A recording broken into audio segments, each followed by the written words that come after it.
বনি ইসরায়েলের জামানাতে 3 যুবক কাজের সন্ধানে তারা বের হয়েছে, পথিমধ্যে গুপ্তধন পেয়েছে, 4টা স্বর্ণের টুকরা পেয়েছে 3 জন। এক বন্ধু বলল, পেটে অনেক ক্ষুধা লেগেছে, আগে বাজার থেকে খাবার নিয়ে আয়, তারপরে 3 জন বন্ধু মিলে 4টা স্বর্ণের টুকরা ভাগ করে নিয়ে যাব।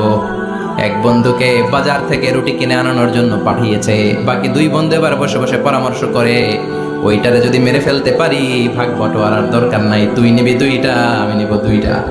যেটা রুটি আনতে গেছে ওটা মনে মনে ভাবে, রুটিতে যদি বিষ মিশাতে পারি আর ওই 2টারে যদি খাওয়াইতে পারি তাহলে সব আমার।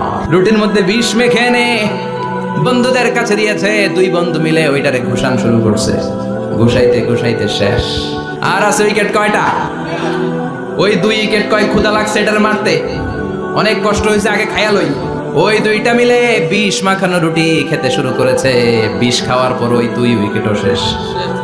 কেউ নাই, 3টাই লাশ হয়ে পড়ে আছে, 4টা স্বর্ণের টুকরা পাশে পড়ে আছে। এটাই হলো দুনিয়ার জীবন।